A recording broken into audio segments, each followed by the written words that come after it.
Welcome to Electrified. It's your host, Dylan Loomis. Quick shout out to my newest patron, Drew. Thank you for choosing to support the channel. We've been talking about it all year, and now BYD has made it official. They were celebrating a production milestone and also the emergence of China as a global auto manufacturing powerhouse. They made a call to band the Chinese industry together to demolish the old legends, and the BYD founder said, "I believe the time has come for Chinese brands." It's an emotional need for the 1.4 billion Chinese people to see a Chinese brand becoming global. They released a video that went viral, and at the end they touched on achieving new world-class brands under the slogan Chinese Autos. In response, NIO's CEO said, "I feel proud for China's auto industry. We should learn from BYD's success." And the CEO of Li Auto said, "Salute to BYD. Let's give a thumbs up to every participant in the new energy era." If you've been around the channel, back in 2021, Sandy Munro predicted this exact thing. We're already seeing the invasion in Europe, and next up might be North America.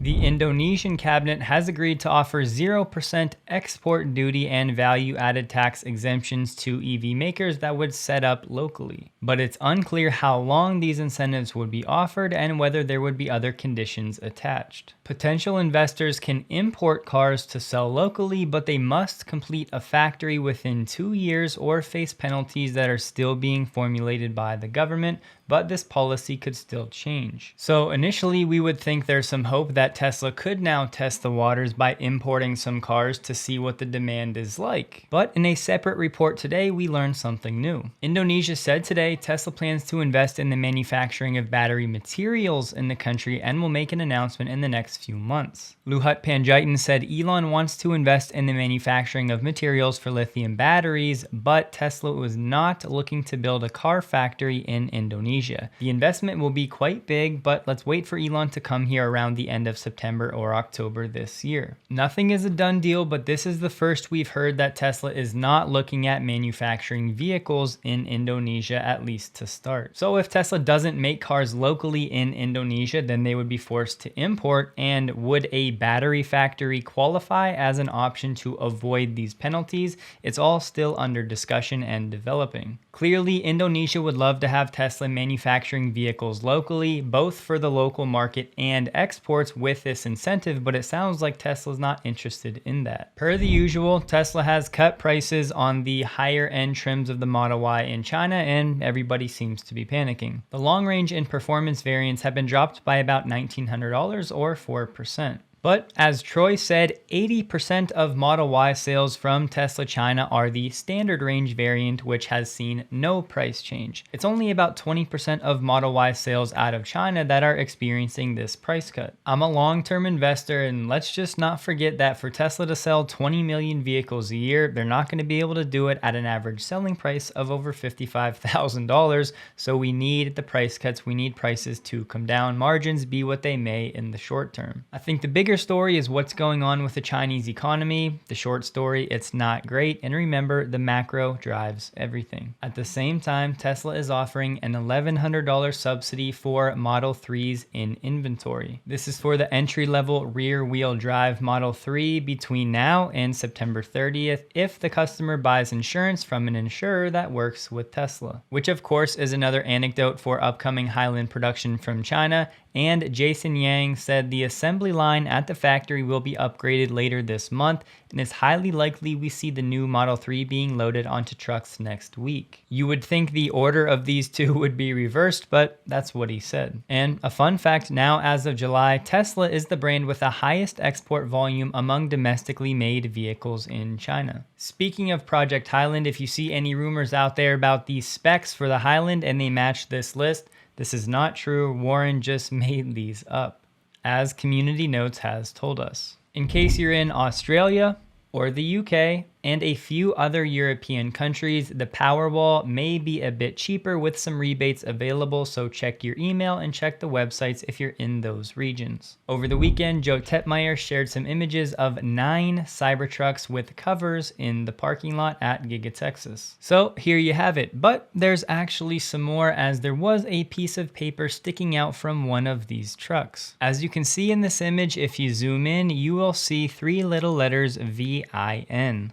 However, NHTSA's website may be telling us that any vehicle that's destined to be on the road actually requires a VIN, even if it's not going to an end customer. I'm not 100%, but I believe that even pre-production cars do have VINs. Either way, very exciting to see Giga Texas pumping out some Cybertrucks. And we're about to highlight the critical importance of data through Tesla, and on that note, if you're not using a VPN in 2023, I'd loosely compare it to running through a public park with no clothes on. You're really exposing yourself and it's completely unnecessary. Thanks to Matt Farrell from Undecided for highlighting the benefits of Surfshark, the sponsor of this video, because I've been on board ever since. I know most of us use credit cards online, bank online, shop online, talk to friends and family online. So if you want to encrypt all of your internet activity from hackers, spyware, and malware, Surfshark VPN is a trusted, affordable source to do so. But it's far more than just privacy on all of your family devices with one Surfshark account though. It can get you better deals on flights and hotels, as well as masking the location of your IP address to unlock new libraries of content. The UI is incredibly easy to use and anyone can get up and running in seconds. And yes, Surfshark has you covered whether you're at home, at the airport, or in a hotel around the world. I prefer to take easy, affordable steps of precaution rather than leaving myself exposed, and I think most people should.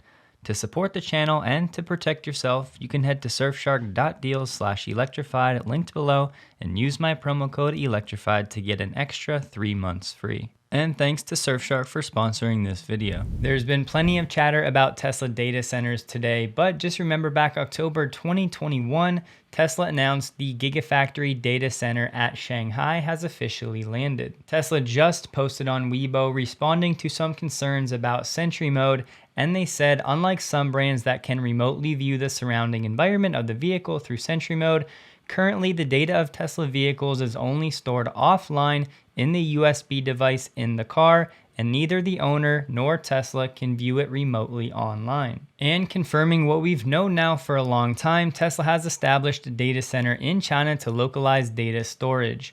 All data generated by the sale of vehicles in the mainland Chinese market will be stored in China. And Tesla has told us they also have plans to add more data facilities in China in the future. But it's unclear what level of data access Chinese authorities have to Tesla's Chinese customers. What type of data is the Chinese government concerned about? Well, things like traffic conditions in military and government compounds, surveying and mapping data beyond what the government discloses, the status of charging grids, face, voice, and car plate information, and any data deemed as affecting national security or public interest. But this situation is still causing problems even with Tesla having that data center set up. Just recently, some Tesla customers were unable to go to a local airport in China due to some of these security concerns. The main reason people are talking about this today because last week, Tesla posted this job in Austin, Texas for a senior engineering program manager for data centers.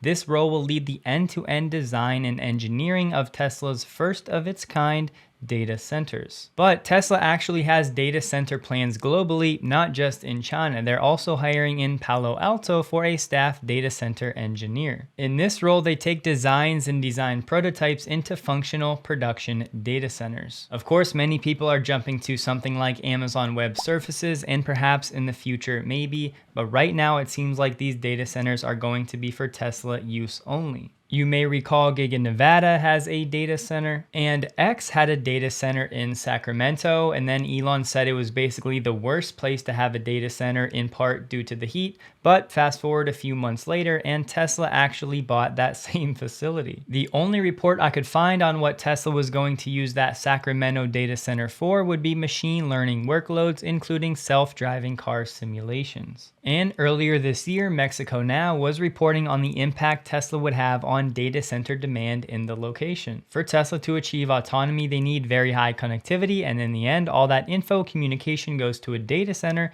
that becomes the heart of the back and forth of the info of companies like Tesla. And these data centers are a bigger deal than you might think. Data takes time to travel. Round trip distances are usually double the geographic distance because both the request and the response have to actually travel that distance. And data almost never travels in a straight line between the sender and the recipient. Instead, it meanders through different networks, routers, and switches, each of which can add latency. The closer the data center is to its customers and the operations, the lower the latency. So it's true that one of the most important factors for data centers is actually location. Just like factories, Tesla wants to localize its production, and it's going to do the same thing with data centers. And we talk about the importance of real world data for full self-driving all the time, but don't forget about the energy side and things like AutoBidder and PowerHub, where Tesla is still using all of that data and analytics to make its software even more efficient. MotorTrend, who has not always been the biggest Tesla fan, can't deny how good the Model Y is. Their whole review will be below, but they said it's hard to find fault with the electric SUV and easy to see why it's a strong seller. In their conclusion, there's no denying the Model Y is very, very good, and that, as our testing shows,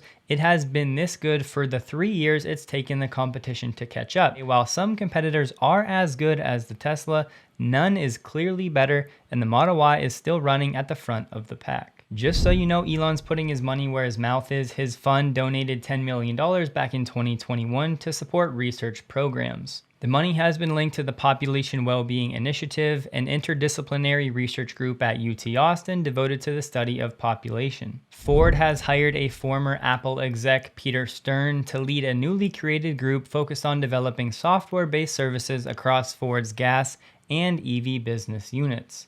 He'll be tasked with building out a business tied to Ford's Blue Cruise hands-free driver assist system, as well as safety and security services for the company's Ford Pro. Ford has decided to make its Blue Cruise hardware standard and then offer a subscription service, just like Tesla does. Ford customers can activate Blue Cruise at the time of purchase for 3 years for $2,100, or after a 90-day trial for $800 annually or $75 a month. Ford believes investing to include the hardware standard from the factory and then giving customers the flexibility to choose when and how they activate it is the right approach. Another page from the Tesla book. You know all of those videos that went viral about the EV graveyards in China? Well, we have a new report. Take it for what you will, but Inside China Auto said most of these cars are 5 to 6 years old, have seen significant use, have aftermarket accessories, trash in the cars, and other signs of wear. That's because you're looking at a fleet of retired rideshare cars that were once operated in large cities in China. These ex-rideshare cars also share their space with retired taxis, wrecked cars, and some new unregistered EVs from foreign brands,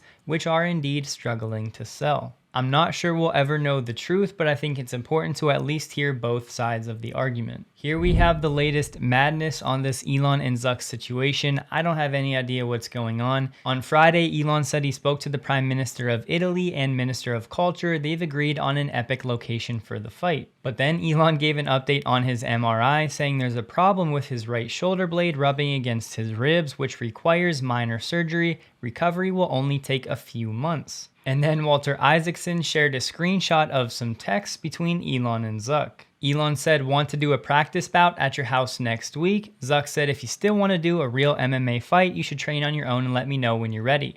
Then Elon said, "I'll be in Palo Alto on Monday. Let's fight in your octagon. I've not been practicing much apart from a brief bout with Lex Friedman today." Pause it if you want to read it, but Zuck basically said that Elon wasn't serious and that he was going to move on and there was not going to be a fight. Then this afternoon, Elon said for the Tesla FSD drive in Palo Alto tonight, he's going to ask the car to drive to Zuckerberg's house. He'll also test the latest X livestream video so you can monitor the adventure in real time. If we get lucky and Zuck actually answers the door, the fight is on. And just before that, Elon said the challenge has been accepted and that Zuck should open the door. So we've gone from an official fight in a Coliseum setting to no fight to now potentially a fight in Zuck's backyard. And I guess we'll see what, if anything, happens tonight. Don't forget, check out Surfshark, linked below. Take advantage of those free months. Hope you guys have a wonderful day. Please like the video if you did, and a huge thank you to all of my Patreon supporters.